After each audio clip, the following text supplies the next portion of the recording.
Channel. And હું હમણાં મોર્નિંગમાં ગઈ હતી મંદિરે મહાદેવના. યસ, બિકોઝ અમારે અહીંયા બહુ સરસ એક પીસફુલ જગ્યા છે જે છે મહાદેવનું મંદિર. તો હું ત્યાં દરરોજ તો ન જઉં, પણ હા કોઈક વાર જઉં. જો ગઈશ ત્યાં કને કેટલા મસ્ત કબૂતર ચણવા બેઠા છે. હું આવી છું નીલકંઠ મહાદેવ, અને ત્યાં કને જુઓ તમે કેટલા સરસ કબૂતર છે.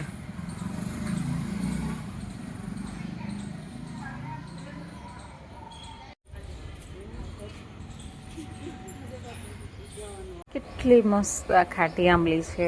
ખાવાની બહુ ઈચ્છા છે, પણ આંબલી બહુ જ ખાટી છે એટલે ખવાય નહીં, બિકોઝ કાન દુખે. ખાટી આંબલી માસી મૂકી હે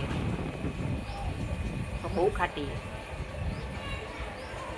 પણ જોઈને મોઢામાં સારું એવું પાણી આવી જાય ને કે એવું થઈ જાય.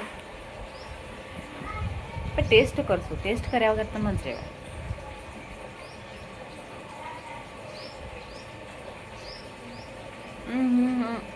બહુ ખાટી. જો ગઈશ અહીંયા તેલ બી ગરમ મૂકી દીધું છે ને અહીંયા હવે ખારી ભાત બનાવવાની સામગ્રી રેડી થઈ ગઈ છે. હવે આપણે બનાવીશું ખારી ભાત. ખારી ભાત એટલે કે અમારે કચ્છીમાં હોય બનાવવાની એ તીખી ભાત, લાઈક ખારી ભાત હોય, એટલે આપણે બનાવીશું આજે ખારી ભાત. જો ગાઈસ મેં ખારી ભાત બનાવી લીધી. ખારી ભાત બની ગઈ છે. હવે આને આપણે ઢાંકી દઈશું અને ઢાંકીને મૂકી દઈશું તો એ ફટાફટ બની જશે.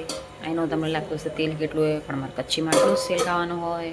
ગાઈસ તો મેં ખારી ભાત બનાવી, મેં તમને બતાવ્યું કે ખારી ભાતનો ઇન્ગ્રેડિયન્ટ શું હતા એ મેં તમને કીધા.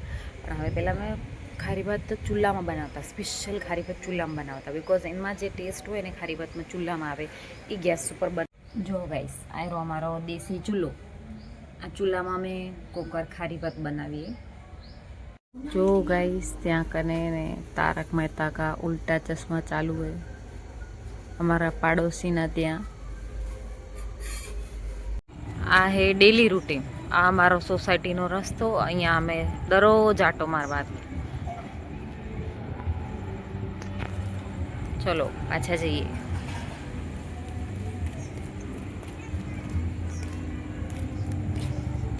કાંઈ ટેન્શન છે આ એકદમ કેટલું શાંત મજાનું અહીંયા આરામ કરે, ના મારી તારી ના દુનિયાને કોઈ ઝંઝટ, એકદમ શાંત હોતું હોય.